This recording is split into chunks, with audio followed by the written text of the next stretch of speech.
So this morning we've got some pretty exciting presentations, and it is my great honor to introduce the first speaker, a person who is a fellow Supercomputer Systems Division alumni from Intel, great track record in the HPC industry, going back to Sandia, involved heavily in ASCII Red, 1994 Gordon Bell Prize winner. Please join me in welcoming my friend and colleague, Stephen Wheat.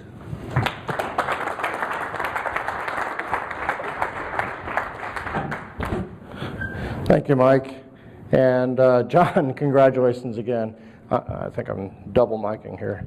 So anyway, a pleasure to be here. Again, Stephen Wheat with Intel Corporation, and this is my 9th time to be here, and I can't imagine 25. So I've often thought, what is the motivation beyond the great community that comes together every year? You know, John's got a history in torpedo design, right, John? So I suspect that somewhere out here in the waters there's something he lost, and he comes here every so often to go looking for it. So in any case, well, yeah, one of those things that additional motivations. No, it's a great time, and look forward to the next few days, because this is indeed, even though we're a fairly modest size crowd here, this is indeed my favorite place to be in the year in the HPC community. And so if with that, and if I'm not too imposing on it, I do look forward to the conversations that each of us will have, and those amongst you. This is one of those places, I think, where we're very effective as a community. So kicking that off, let me go ahead and start on this. Let me do the standard thing here. Everyone has probably seen at least one version of the Intel slide. So this is the intelligence test. Those who need more time to read this, please raise their hands. All right, there we go. Addison just let us know. Okay, there we go. Any questions on this? Yeah. So in any case, no questions on this. So in any case, we do make some comments throughout the talk here and in the Q&A if we have time for opportunity here. And some of the things are, this is about projections of where product lines and technology are going, and sometimes they do change. And so we do want to make sure that we're well aware of that, and somewhere in there is a fine print to do that. So let's see here, kicking off. Intel and HPC, 80% or so of the HPC systems are powered by Intel processors today worldwide. And so if we take a look at where that was not too long ago, since Mike had mentioned the Supercomputing Systems Division back in that time frame, which we had rolled up in 1996, 97. ASCII Red was our first terascale machine, and it was our last one. So it was kind of an interesting time for those of us who had just joined Intel to wrap it up, and that was kind of, they could have told me before I joined that was what was going to happen. But in any case, since then, we kind of found ourselves in a different model, servicing HPC through our OEMs, and that was an interesting start of how to do that kind of business. And by 2001, we had become somewhere around 1% of the top 500, and since then we have over the last 10 years have moved up close to the 80% realm. We actually crossed it once there. But worldwide and HPC at large, beyond the top 500, gone from such a small percentage to the 80% type situation. For those of you who aren't aware, the HPC market segment actually is not that little thing that only a few people care about. Inside of the enterprise space, all things enterprise computing that HPC is part of, we currently measure that at north of 25% in volume and revenue. And so as we look at, is this the thing that only a few people care about? Well, a few people that care about a lot of good business. Good business in the accomplishment of business, but a good business in the accomplishment of the furtherance of science and engineering, because that's where it's all based. And so why is that kind of number important for all of us? It's important because it comes to the realization that we do indeed have enough business to drive decisions in product design that affects the very pardon the pun, core of our processors and the infrastructure that goes around it, and working with our fellow travelers, our OEMs, the ISVs and the IHVs. So it's a key thing. And so all of that fits in, and why am I getting all of that detail is because it sits right here inside of our vision and mission summary, is that while we're well represented in the top 500 through that particular market representation, we do intend to be the processor of choice and the systems that will have the greatest impact on humankind and the discovery of science and engineering. And so that is a key goal. We do intend to be part of the solution space, and to get there we have to have the right product, and to have the right product we have to have the right technology that we're able to affect inside of our planning. We have to have the right market segment size to do that, which brings me back around to my original statement. So while we have this vision that the world which Intel-based supercomputers enable major or the major breakthroughs in science and engineering, but we have the wherewithal to actually pursue and accomplish that mission. So it's exciting stuff, but we also see that the technology is going to continue to move forward. It is an insatiable appetite out there for high-performance computing. Every year, greater levels of performance are deployed, both in memory bandwidth and floating point capability and systems capability, and for good reason. There is that next problem or that next level that needs to be resolved and pursued, and there is no foreseen stopping of that. We do not see anywhere in the, at least the near future, let's call it the 10 years kind of space, where we believe that HPC will have arrived and we don't have the need to continue to move forward on performance, that all problems can be solved with the technology at hand. There is a forecast of problems to be pursued passionately that will require much greater performance than we're able to do today, or even can foresee how to do in the next few years. So a significant requirement upon us. Now, we all kind of take for our advantage, or take for granted, or take advantage of, but we take for granted the base technology that facilitates a lot of this, and that is our process technology.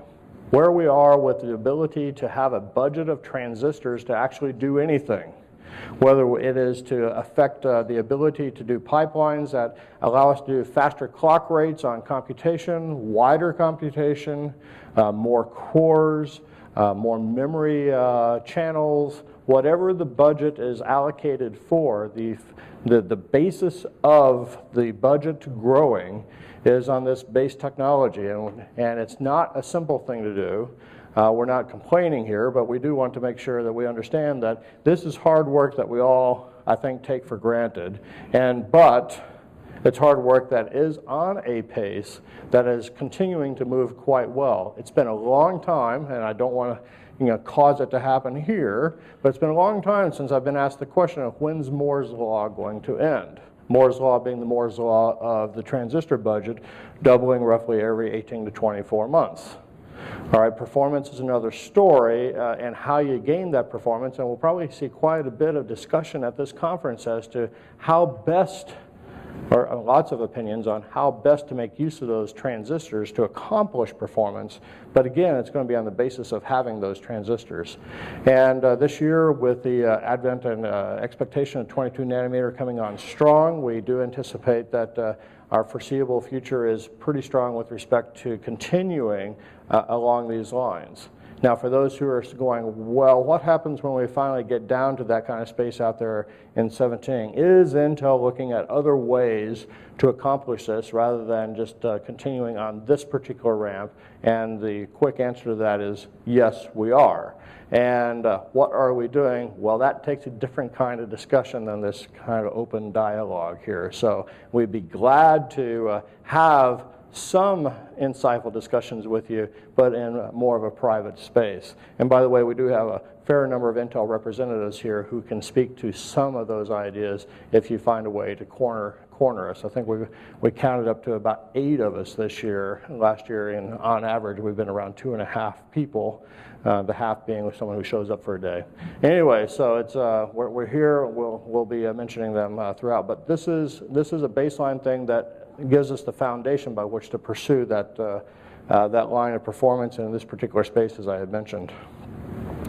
And in the interest of time here, I'm just going to go ahead and go into, for those who haven't seen this particular model, a few years ago we adopted a model, a Common Core methodology, and we pursued a beat rate or a cadence of being able to introduce new technology on old process or existing process, and then introduce new process on, if you will, old microarchitecture. So the point here is that, for example, sitting there in the Penryn days there in the 45 nanometer, that was a prior generation microarchitecture. The Harpertown shrunk onto the new process technology, and then we introduced the new microarchitecture, Nehalem, on that process technology as they've been proven out in high volume manufacturing.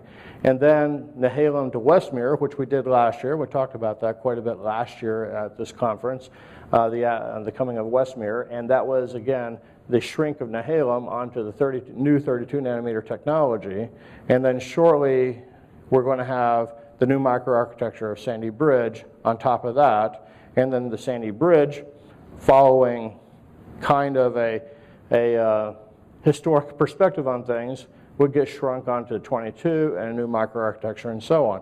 So people would go, well, when are we going to see these new processors? Well, we're kind of giving you a little bit of a hint that gives you at least some pretty good granularity of when this stuff is going to come about. Prior generation shrunk onto process, and then new microarchitecture a year or so later on a beat rate of every 2 years for each of these tick-tocks. And that's the way it seems to be looking so far.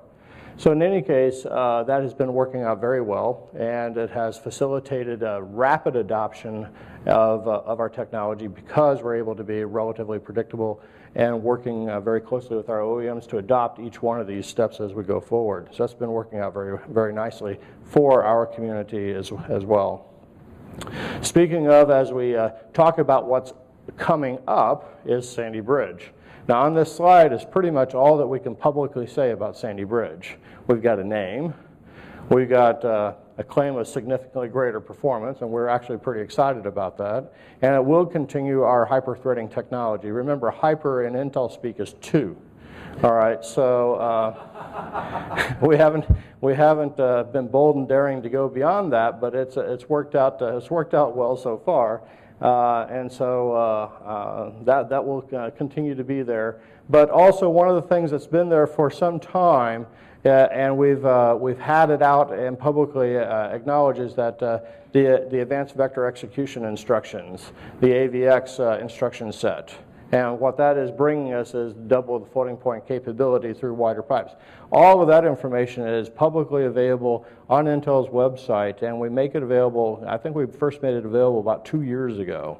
And the reason for that is that we can't just develop these processors and just put them out there and expect you to be able to use them. We have to have an entire ecosystem of tools, compilers, debuggers, performance analysis, operating systems. All of that have to be ready at the time the processor comes out, or you won't be able to reap the rewards of that. And so in order to get that ecosystem ready, we had to facilitate that with the tools and architecture description of that instruction set nearly 2 years ago. And so those who would say, are your tools going to be ready for Sandy Bridge when it comes about? The answer to that is yes, they are. And with respect to is Sandy Bridge already out there, the answer to that is in a form. We have the desktop form of Sandy Bridge already out, and so in the UP space. And so as we look into this coming forward for our particular space, a very exciting processor for us, and we hope to see it that it'll be making a pretty big splash here in the not too distant future. Additionally, as we had mentioned last year, we have also been looking into the realm of a different level of parallelism by simplifying our core architectures a bit and being able to replicate them in a greater number and bring about the ability to have a level of parallelism facilitated with an x86 instruction set architecture that allows for certain codes to be able to be greatly accelerated.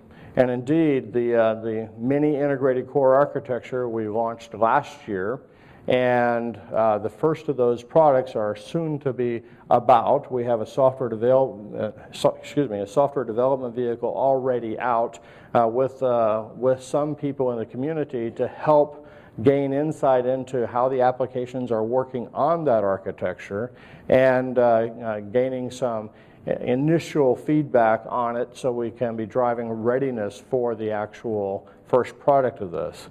The software development vehicle being called Knight's Ferry, and the actual first product of that, code named right now, is Knight's Corner. And a few details on that is that the first product of this is going to be more than 50 cores of x86 instruction set capability.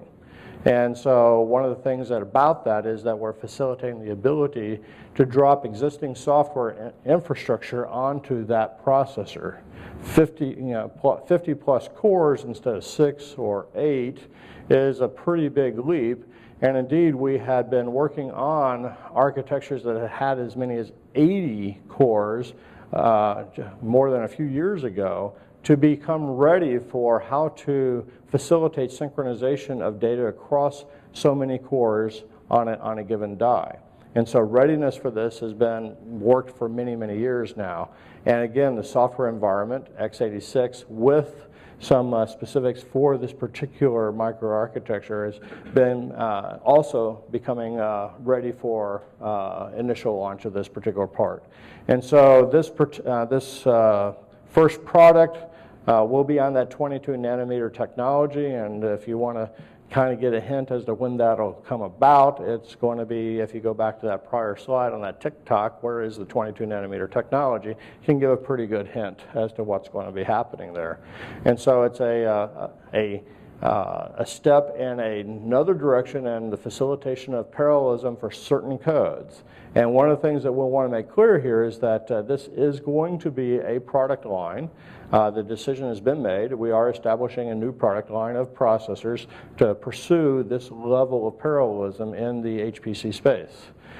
This is going to be along, shall we say, parallel in development with the Xeon processors. So neither one is going to be significantly modified, if you will, because of the presence of the other. Xeon will be moving along very strongly, and so will the various different variants of the mic architecture as well.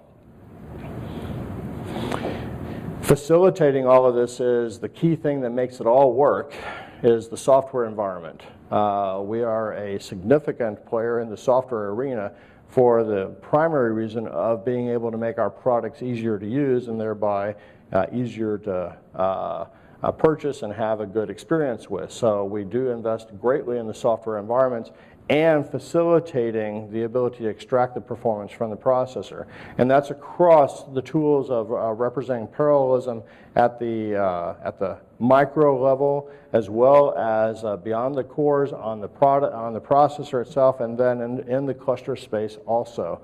And these tools, a complete tool suite being made available in order to again, make the greatest performance available to the end user as quickly as possible, not just the end user, but also to the ISV community as well, because we do have a need to make sure that products that are developed for the Intel architecture or in support of the Intel architecture are able to span multiple deployments of various different flavors.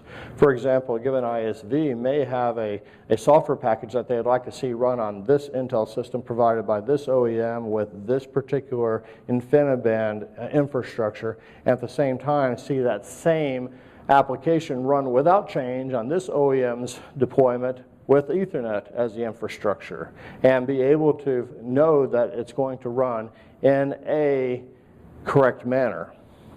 Now, not only does the ISV care about that, but also the end user cares about that. The intent being that I want to be able to buy a system, I want to be able to buy the software, I want to be able to solve my problem.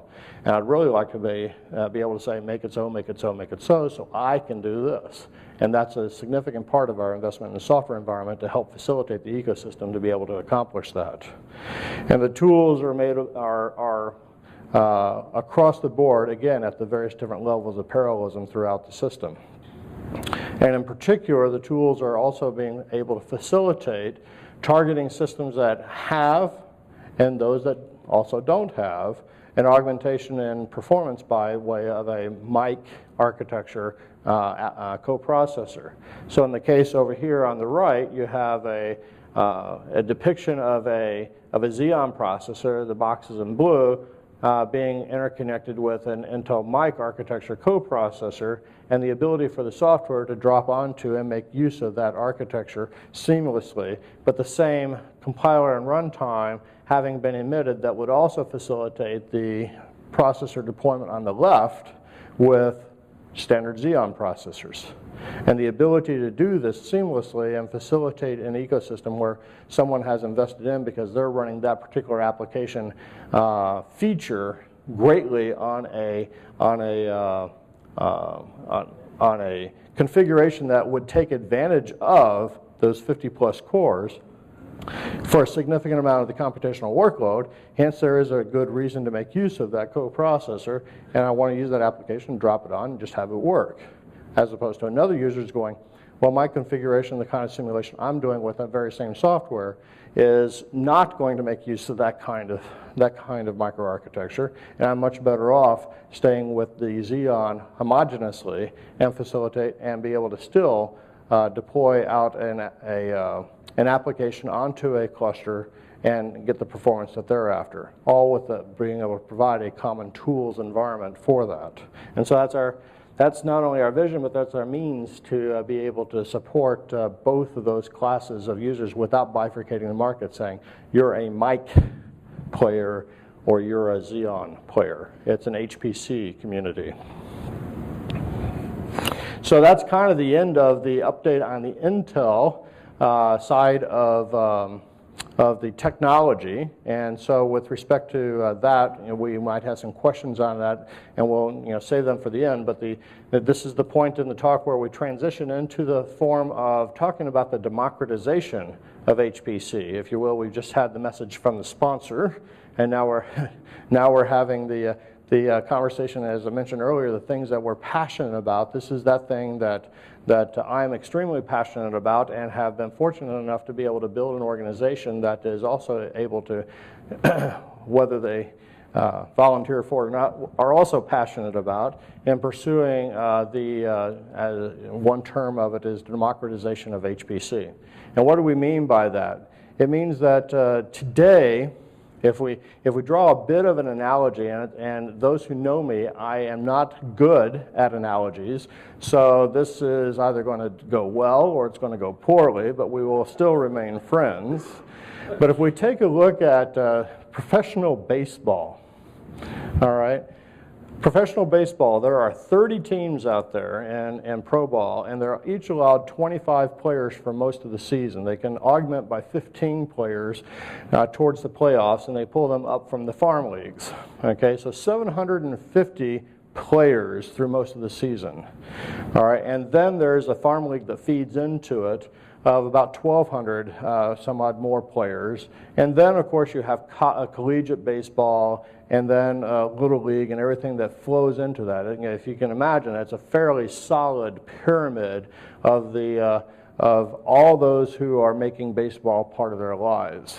Okay, and so one of the things is that that entire ecosystem is relatively self-supporting, and it has a halo effect, and the halo effect being measured by, if you will, all of the effects of significant winning teams and how they contribute to other teams as well in the profit sharing that happens at if you haven't been following that, there's, the Yankees are everyone's favorite team because of the sharing that they have facilitated in revenue. But the point is that it's a relatively healthy ecosystem that has a halo that goes out to product endorsements and so on, and it has facilitated that through a fairly healthy triangle. Now, if you take a look at soccer in the U.S., we didn't really have that same kind of ecosystem. For whatever reason, that did not come about. It wasn't greatly adopted in this country. All right. So one basic conclusion is a healthy ecosystem facilitates and promotes an environment. Yes, we do have the interesting squabbles between management and players or owners and other owners and so on, but so goes life. Now we can kind of explain that, and I thought about the analogy of country music, but I haven't really figured out why that exists. So I chose not to use that particular analogy, but in any case, as we look at this, the democratization of HPC, we don't have all those other players.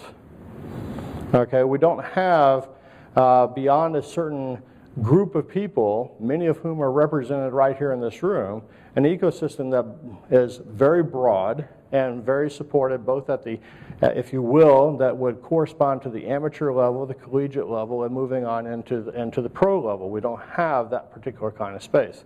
And so one of the things, and as a community, we have certainly seen a aging effect of our community long before its time. I've made comments here the last couple of years about how this is one industry that punishes those who win. All right, we have some fairly significant requirements being placed on those who will make a claim, I will deploy this system, and there's great risk on that vendor, and it's pretty much borne by that vendor. And this is something we would tend to see in a market that's extremely mature, been around for not just a few dozen years, but much longer than that, maybe 3 dozen years. But in any case, the point is that we have a lack of vibrancy, and we have a very consolidated space, and it's pretty hard for someone to break in with an innovative solution and survive in the space. And to a large part, we put that as being an ecosystem that is not well rounded or well substantiated in a large, if you will, traditional triangle type situation. And we take a look, we started looking at this a few years ago right here in some fairly extensive discussions as to, well, how can we fix this? And we started really kind of looking at that pro ball kind of space, the space that's relatively well represented here. What can we do there to make the space more healthy? And over the years, we started realizing, well, actually, it's much broader than what we are. And so that's what the rest of this is going to be about. Last year, we introduced the concept of missing middle in its broadness, and I will repeat a little bit of that for those who haven't seen this and haven't seen the wonderful squirrel pictures here. So in any case, we will, this is my way of making sure that you have heard the missing middle, because if you can say, yes, I know the squirrels, then you know the concept.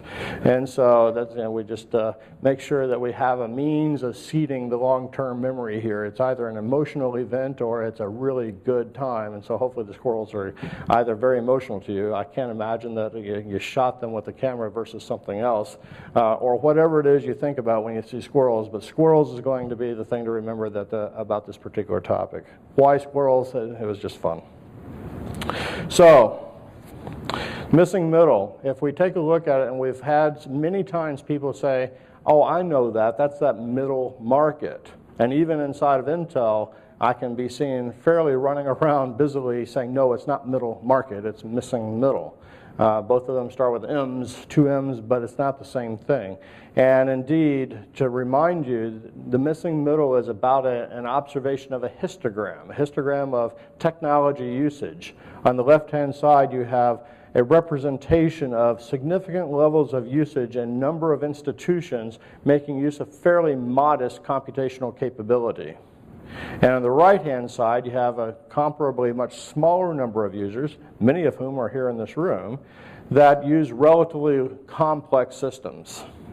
And in between those two, the stretching of the modest systems, the desktops, the workstations, even the laptops kind of capability into at least a small level of what we would call high performance computing or digital modeling and simulation beyond that single system.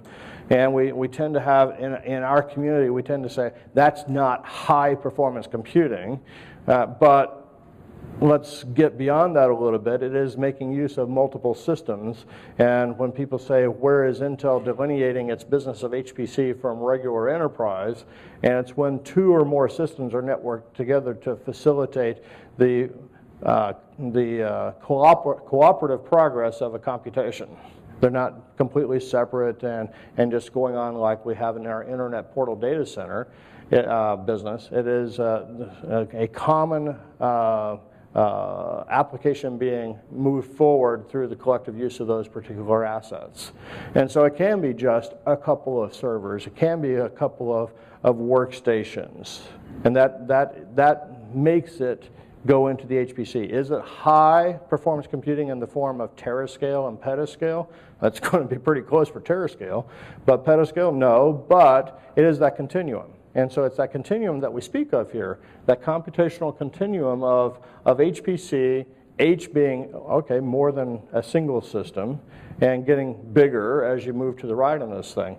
But that space in there where modest-sized systems, small HPC if you will, all the way up to large HPC is relatively empty in the distribution.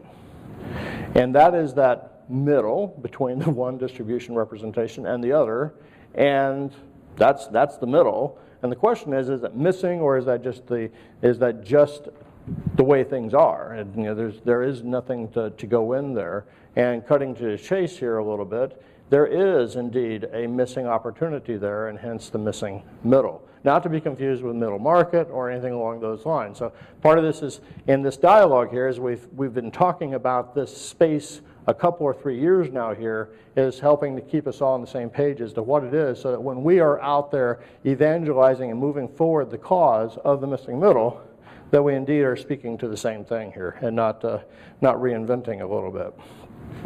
So part of this is that a recognition of what the market probably looks like. We don't know exactly here because our data is not of significant granularity to do this.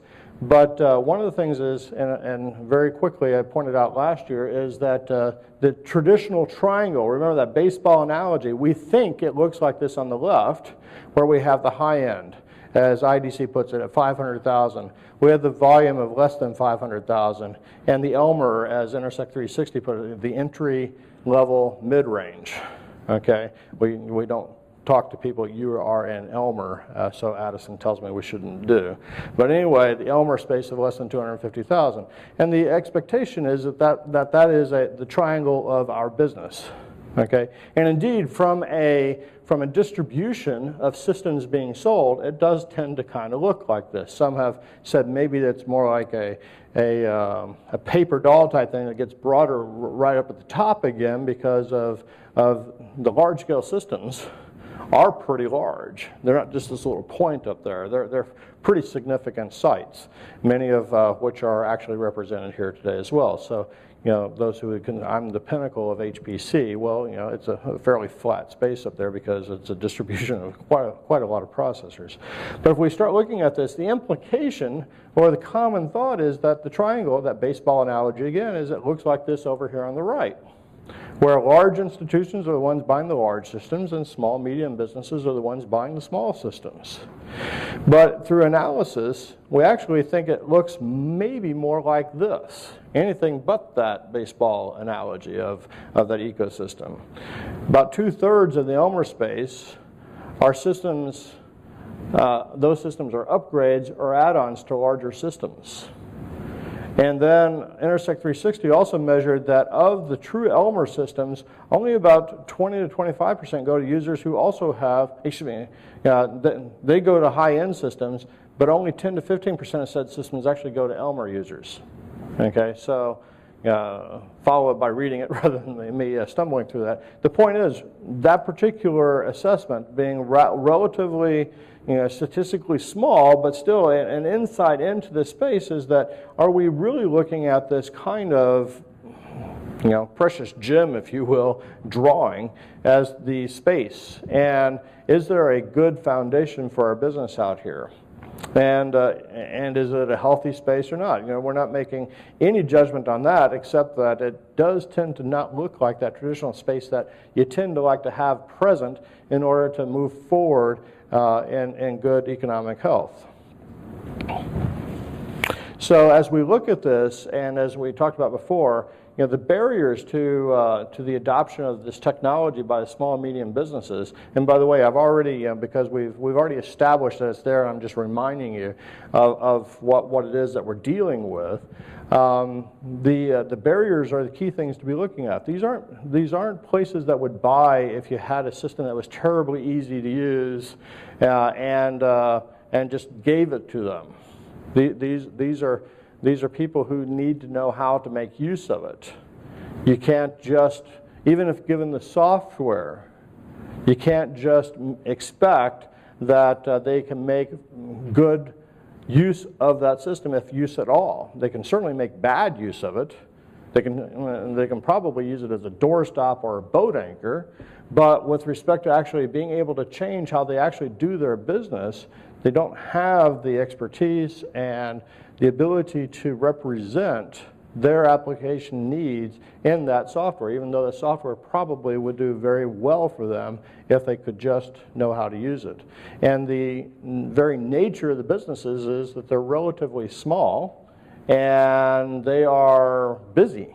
And that's the intent, is that but they are busy in a space that's ultra competitive, and they can't really be all that distracted lest they lose opportunities and hence accelerate their going out of business, if you will. So the key barriers here to see this space be able to adopt for their benefit, by the way, we're not trying to say here's some medicine, take it because it's good for you.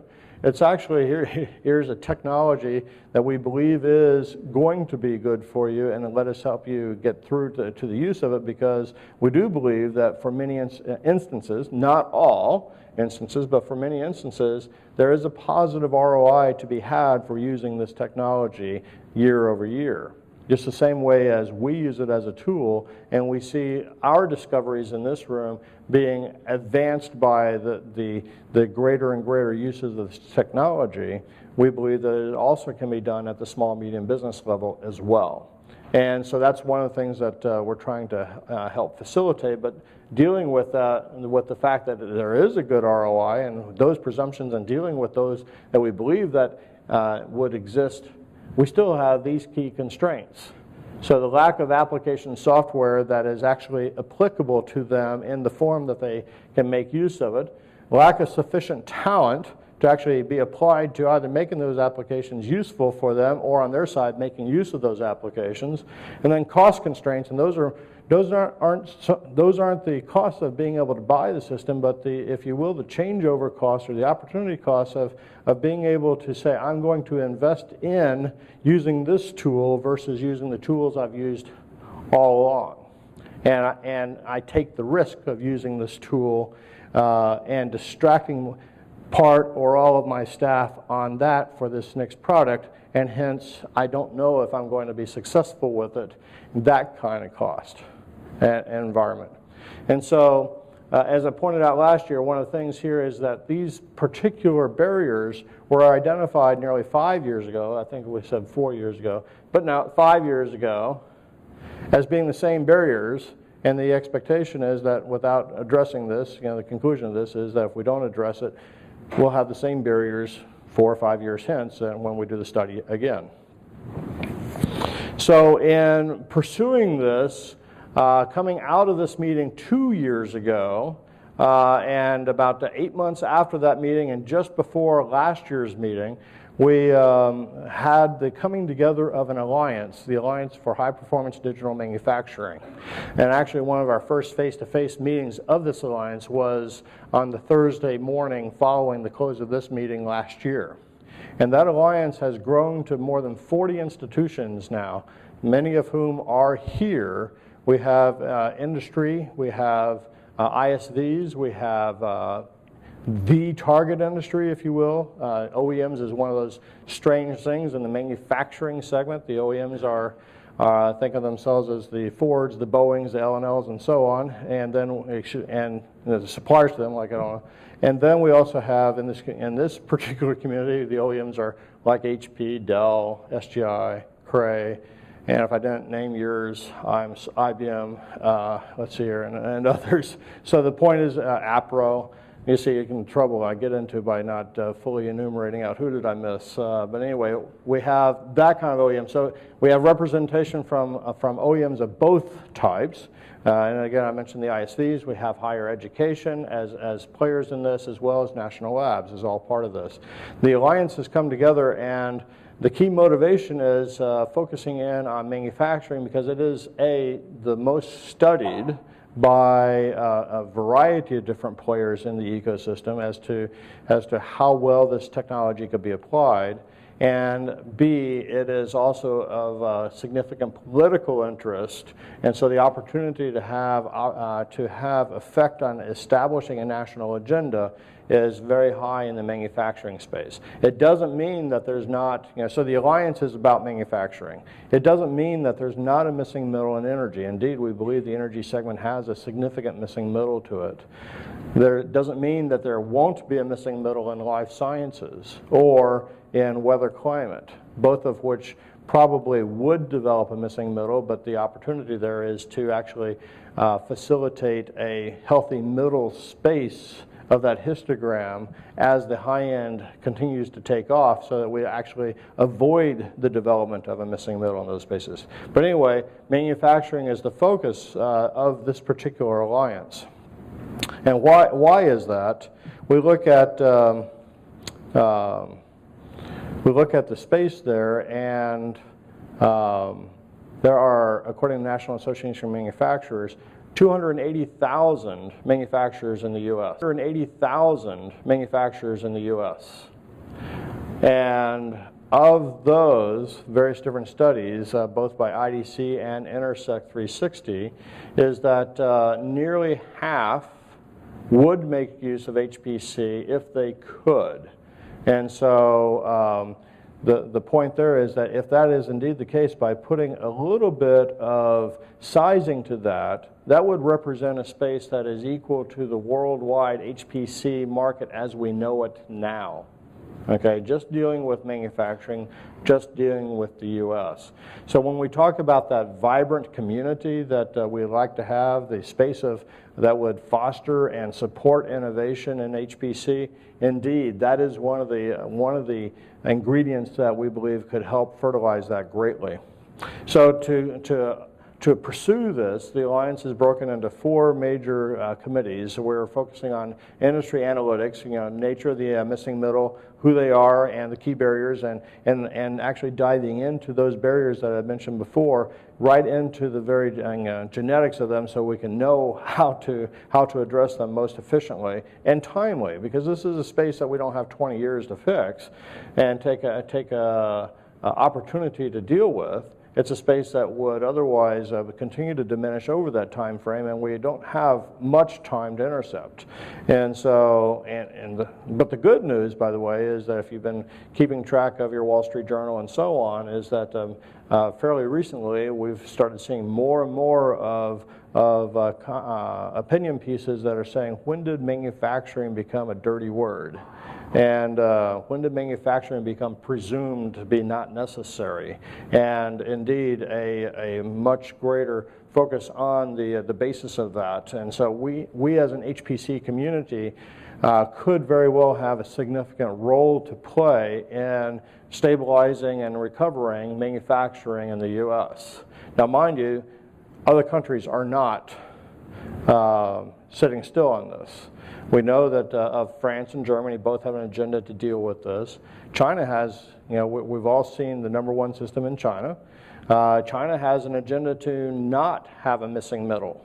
As they advance their high end, it's their intention that that middle histogram becomes populated along with that high end space. So avoiding the development of a missing middle. Imagine that we are, as a nation, unable to deal with our own missing middle, and China is able to be successful in, as they bring up their high-end capability, simultaneously bringing up the small, medium enterprises and establishing that ecosystem very healthily. So a fairly interesting comment on the international competitiveness that this could be part of here in the U.S. Public policy is another working group, and this is actually chaired by Doug Comer from Intel, who's about to raise his hand there, Doug. And so there it's about setting the national agenda for transforming American manufacturing by use of digital modeling and simulation analysis. A communications team as well, engaging with and about the missing middle. See digitalmanufacturing.org for our website and so on. But there it's about obtaining major industry and government engagement on a monthly cadence. The intent is if we're trying to establish an agenda in this nation in order to deal with this opportunity, this need, it needs to be something that is not forgotten or left or put on idle for any period of time. And so there's a sense of urgency about that. But the sense of urgency all comes together on what is the solution and facilitating a solution space on this and how do we go about this.